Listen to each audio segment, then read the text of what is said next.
আমি দোয়া করি আল্লাহ যেন আমাদের প্রতিবন্ধী সবাইকে সব সময় ভালো রাখে এবং সুস্থ রাখে। সবার সুস্থতা কামনা করছি। আমরা প্রতিবন্ধী যারা আছি, আমরা প্রতিবন্ধীরা আসলে সমাজে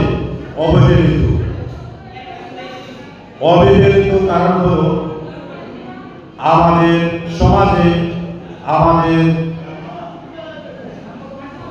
উপজেলায়, আমাদের জেলায়, আমাদের রাষ্ট্রে, যে কোনো পর্যায়ে, যে কোনো ক্ষেত্রে আমাদের প্রতিবন্ধীদেরকে অন্য চোখে থেকে সাধারণ পাবলিক যারা তারা অন্য চোখে দেখার কারণ হলো তারা মনে করে আমরা প্রতিবন্ধী যারা আমরা বোঝা।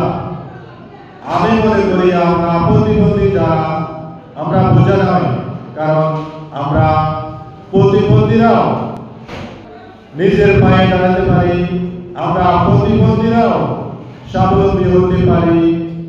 আমরা প্রতিবন্ধীদেরকে যদি সুযোগ দেওয়া হয় তাহলে আমরা প্রতিবন্ধীরা সমাজে অন্য মানুষ যারা আছে তাদের মতো আমরাও কাজ করে দেখাতে পারি।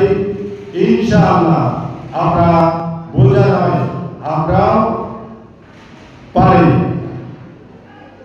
আপনারা যারা আছেন সবাই সবার জায়গা থেকে সবার অধিকার আদায়ের জন্য সমাজে সব জায়গায় সবার সাথে আপনাদের অধিকার আদায়ের জন্য আপনারা কথা বলবেন, কারণ আমাদের অধিকার আমাদেরকে ছিনিয়ে আনতে হবে।